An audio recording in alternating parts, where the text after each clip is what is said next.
नमस्कार दोस्तों, आप देख रहे हैं एक भारत डेली और आपके साथ मैं हूं राम बाबू गौतम।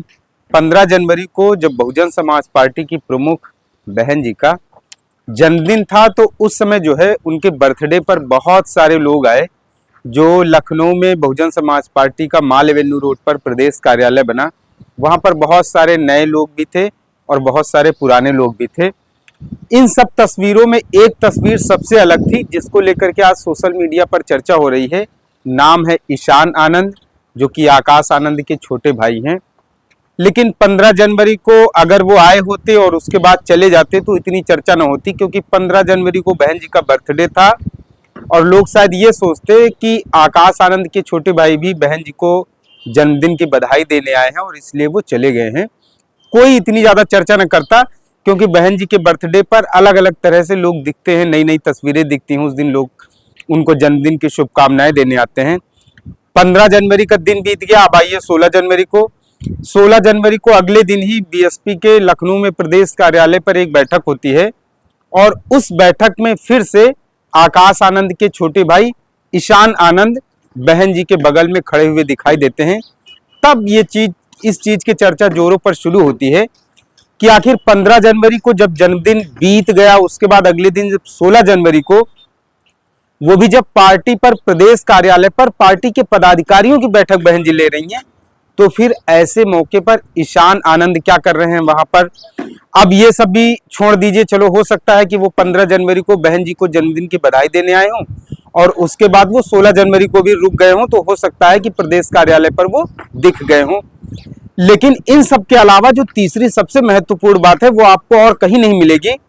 महत्वपूर्ण बात यह है कि जब बहन जी जो हॉल है बहुजन समाज पार्टी का प्रदेश कार्यालय का, जहां पर मीटिंग होती है, मैं भी वहां पे कई बार जा चुका हूं, तो वहां पे क्या होता है कि मंच पे जो सामने है बहन जी की चेयर लगी रहती है, बहन जी वहां बैठती हैं और उसके ठीक सामने जो पार्टी के कार्यकर्ता हैं, पदाधिकारी बैठते हैं और जहां पर बहन जी बैठती हैं उसके जस्ट दाईं तरफ जो है वहां पे 5 से 6 कुर्सियां होती हैं। उसमें वो लोग बैठते हैं जिनको कहा जाता है कि बहन जी का राइट हैंड है, ये मतलब बहन जी के सबसे करीबी हैं। अब उसमें सबसे करीबी में कौन कौन लोग बैठते हैं उनके मैं नाम बताता हूं।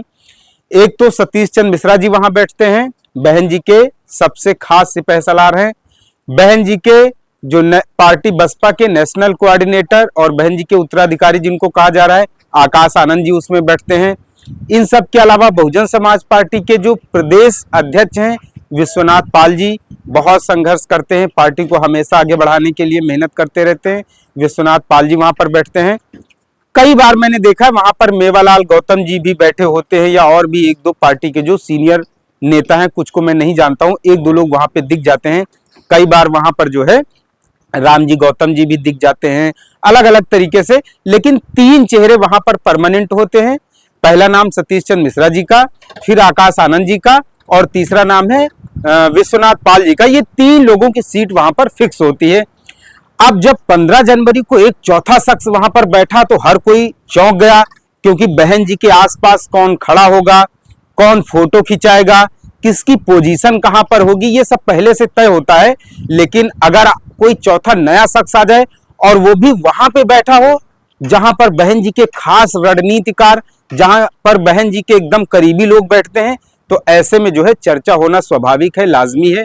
तो जब 15 जनवरी को ईशान आनंद वो उस खास पंक्ति में बैठे हुए थे, तब उतनी ज्यादा चर्चा नहीं हुई जितनी 16 जनवरी को जब वो बहन जी के साथ दिखे। वो भी उनके दाईं तरफ जो है आकाश आनंद थे और बाईं तरफ सतीश चंद्र मिश्रा जी और इसके अलावा विश्वनाथ पाल जी और ठीक उनके बगल में ईशान आनंद खड़े हुए थे। तब अब ये चर्चा होने लगी। और इन सब के अलावा एक और चीज कि ईशान आनंद के हाथ में डायरी, और बहन जी जब पार्टी के कार्यकर्ताओं पदाधिकारियों की बैठक ले रही थी तब उस समय डायरी में वो कुछ नोट करते हुए दिखाई दिए। इसका मतलब मामला कुछ और है, बात बहुत आगे तक निकल चुकी है। अब ये बात क्या है जो चर्चाएं शुरू हो रही हैं, 2 पहलू हैं इसके। पहला तो ये है कि बहुजन समाज पार्टी के जो सुप्रीमो है बहन जी, शायद वो आकाश के साथ साथ अपने परिवार से ही अपने छोटे भतीजे को वो भी राजनीति में उनको दाखिल कराना चाहती हैं। और उत्तर प्रदेश में जब 2027 के चुनाव हो तो हो सकता है कि उनको संगठन का काम दिया जाए। मतलब 2 चीजें हैं, एक तो बहुजन समाज पार्टी में एक काम होता है कि बसपा का जो शीर्ष नेतृत्व, शीर्ष लीडरशिप होती है, सबसे अगली पंक्ति वाली, वो चुनाव प्रचार करता है, बाहर रहता है, उसके पास बहुत कम समय नहीं होता है कि वो संगठन के काम देखे। तो हो सकता है कि 2027 में लक्ष्य बनाया गया हो कि आकाश आनंद बाहर रैलियां करेंगे, चुनाव प्रचार करेंगे, नेटवर्क तैयार करेंगे, लोगों से मीटिंगें करेंगे, मुलाकात करेंगे, सामाजिक कार्यक्रम बनाएंगे, लोगों को जोड़ेंगे। जिस तरीके से 2007 में बहन जी ने सामाजिक समीकरण बना करके लगातार लोगों के बीच में वो काम कर रही थी, तो हो सकता है ठीक उसी तरीके से आकाश आनंद को फील्ड में लॉन्च किया जाए और ईशान आनंद को संगठन की जिम्मेदारी दे दी जाए कि वो संगठन में देखेंगे कैसे कहां पर किसका डिप्लॉयमेंट करना है, किसको तैनात करना है, किसको कहां पे लगाना है, कहां से चीजें लानी है, कहां से फंडिंग पार्टी के लिए जुटानी है, कैसे प्रचार प्रसार को मैनेज करना है। क्योंकि दोनों जो है उनके भतीजे विदेश से पढ़े हुए। आकाश आनंद के बारे में आप सब लोग जानते हैं कि आकाश आनंद MBA होल्डर हैं, विदेश से पढ़ के आए हैं। छोटे वाले जो इनके भतीजे हैं बहन जी के, ईशान आनंद, इनके बारे में कहा जा रहा है कि ये लॉ ग्रेजुएट हैं, ये भी विदेश से पढ़ करके आए। और खास बात यह है कि अभी कुछ दिनों पहले ही ये विदेश से लौटे हैं। तो बहुत सारी तरह तरह की चर्चाएं चल रही हैं। दूसरा, कुछ लोग ये भी कह रहे हैं कि कहीं आकाश आनंद के विकल्प के तौर पर तो बहन जी ईशान आनंद को लेकर के नहीं आई हैं। ये सिर्फ और सिर्फ चर्चाएं हो सकती है, अफवाहें हो सकती हैं। मैं इन सब पे विश्वास नहीं करता हूं। ऐसा हो सकता है कि आकाश आनंद के साथ काम करने के लिए ईशान आनंद को उतारा गया हो, लेकिन राजनीति में कई बार ऐसा भी होता है, भाई भाई होने के बावजूद भी महत्वाकांक्षाएं शीर्ष पद पर रहने के लिए इस कदर बढ़ जाती हैं कि कई बार तनाव, मनमुटाव, संघर्ष भी होता है सत्ता की खींचतान के लिए। तो बहुत सारी चीजें, लेकिन अब इन्हीं सब चीजों के बीच में कुछ ऐसी भी चीजें हैं, कई बार बहन जी क्या कर रही होती हैं, क्या वो दिखा रही होती हैं पब्लिक को, और अचानक क्या फैसला ले लें, कोई कुछ नहीं जानता है। क्योंकि इसके पहले बहुजन समाज पार्टी में कई सारे लोग नेशनल कोऑर्डिनेटर बन चुके हैं और कई सारे लोग बहुजन समाज पार्टी के राष्ट्रीय उपाध्यक्ष बन चुके हैं। कई बार ऐसे आकलन किए जाते हैं कि हो सकता है मायावती जी का अगला उत्तराधिकारी बहन जी का ये फला आदमी होगा, लेकिन तभी तब तक डिसीजन बहन जी का आ जाता है कि उसको पद से हटा दिया जाता है। इसलिए अंतिम समय में क्या फैसला लेंगी वो अभी कुछ कहा नहीं जा सकता है। बहुत सारे लोग आए और चले गए। अब आकाश आनंद जी का ही उदाहरण ले लीजिए कि लोकसभा चुनाव के पहले उनकी तैनाती होती है, उनको नेशनल कोऑर्डिनेटर और राष्ट्रीय उपाध्यक्ष के साथ साथ बहन जी कहते हैं कि वो उनके उत्तराधिकारी होंगे। लेकिन अगर आप लोकसभा चुनाव 2024 के लोकसभा चुनाव के कुछ साल और पहले चले जाइए, तब आपको याद होगा बहन जी ने कहा था कि वो बहुत जल्द अपने उत्तराधिकारी का ऐलान करेंगी, और इसके अलावा उनका जो उत्तराधिकारी होगा वो उनके परिवार से बिल्कुल भी नहीं होगा, सजाती होगा, लेकिन वो परिवार के बाहर का होगा। लेकिन कुछ सालों के बाद ये देखने को मिला, आकाश आनंद जी जो उनके परिवार से ही और उनके छोटे भाई आनंद कुमार के बेटे हैं, उनके भतीजे हैं बहन जी के, उनको लॉन्च कर दिया गया। लोकसभा का चुनाव चल ही रहा था, आकाश आनंद माहौल बनाने लगे थे, आकाश आनंद की लोकप्रियता बढ़ने लगी थी। उसी बीच में बहन जी ने क्या किया, आकाश आनंद को भी बैठा दिया और उनके ऊपर यह कहा गया, आकाश आनंद को लेकर के बहन जी की टिप्पणी आई कि अभी वो इमेच्योर, मतलब पूरी तरीके से तैयार नहीं है।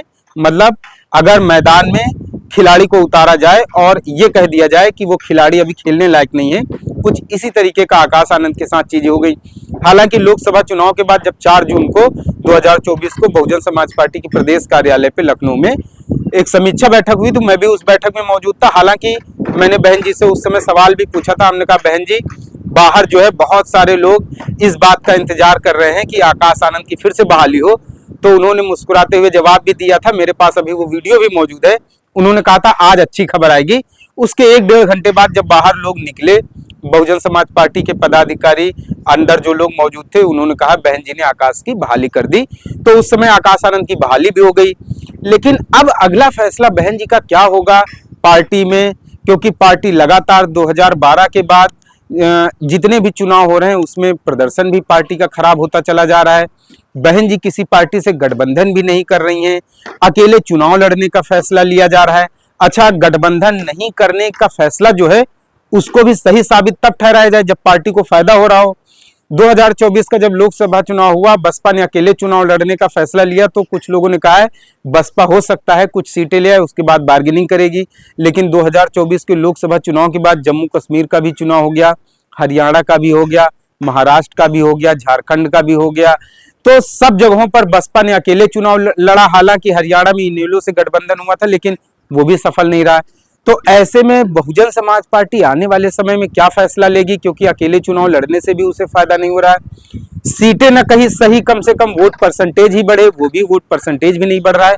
तो बहुजन समाज पार्टी के सामने चुनौतियों का पहाड़ खड़ा हुआ है और इस समय बहन जी से सब लोग ये उम्मीद कर रहे हैं कि वो कोई ऐसा फैसला लें जिससे चमत्कार हो। चमत्कार मतलब इस तरीके का चमत्कार जैसे 2007 में चमत्कार हुआ था, क्योंकि सत्ता से बहुत दिनों तक दूर भी नहीं रहा जा सकता है। कार्यकर्ता हतोत्साहित हो जाते हैं, बहुत सारी ऐसी चीजें होती हैं।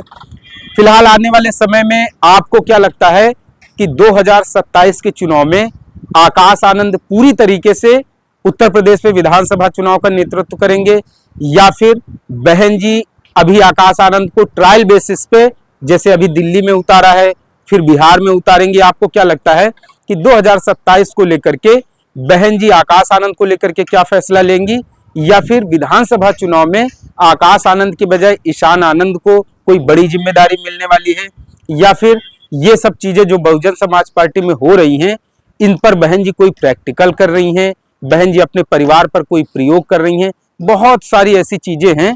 आने वाले समय में बहन जी किस तरीके के फैसले लेंगी, आकाश आनंद और ईशान आनंद का जिस तरीके से आगमन हुआ है, इन सब चीजों को लेकर के आप कैसे देखते हैं, कमेंट करके जरूर बताएं। आपसे अपील है एक भारत डेली को शेयर और सब्सक्राइब जरूर करते रहें।